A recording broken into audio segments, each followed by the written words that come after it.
Ghostbusters Afterlife, one of my most anticipated films of the year, and this is a weird way to describe this film.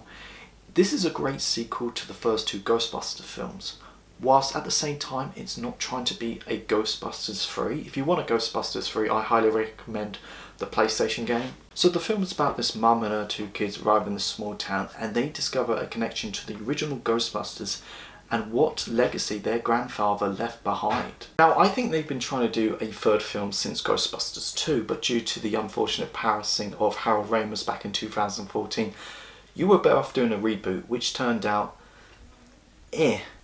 But having Jason Reitman directing this, the son of the original director, Ivan Reitman, who just did an incredible job with this film, not only did he do a love letter to the Ghostbusters fans, but a love letter to Harold Ramis. Unlike the first two Ghostbusters films, which are like pure comedies, Ghostbusters Afterlife feels like a family film, but it does have comedy stuff in it. And it has all the Ghostbusters stuff you love from the first two films, but it doesn't rely on it.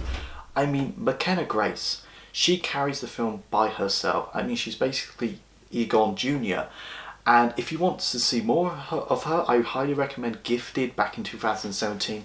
That's one of the most underrated films of that year. But Paul Rudd is great, but he's not in the film as much as you think. He doesn't do a lot as much as you think.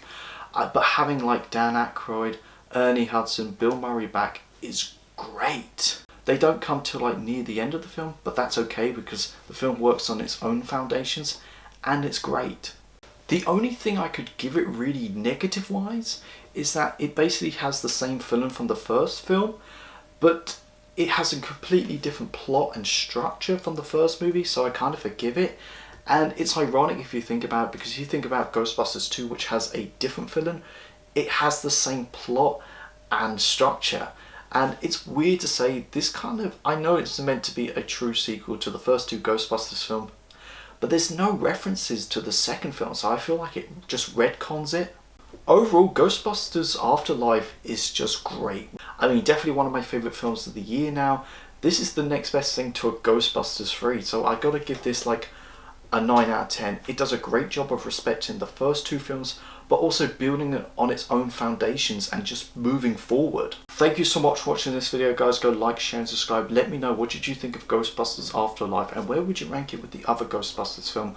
I will be doing a rankings video next week. Go check out my Facebook, my Twitter and my Instagram page. You guys are awesome. I got your back.